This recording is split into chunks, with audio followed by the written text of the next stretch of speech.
To get to your Clever portal, you will need to first log in with Google. If you're not already signed into Google, do that now.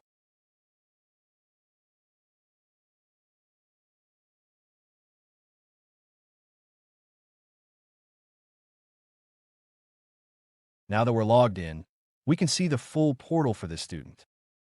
By clicking on one of the applications, it will either navigate you to the page or directly log you in if the SSO is set up. Let's try Compass.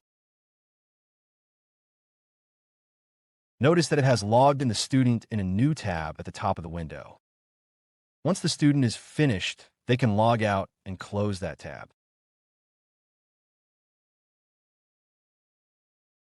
Let's try another one. Notice again that it logged the student in and opened in a new tab.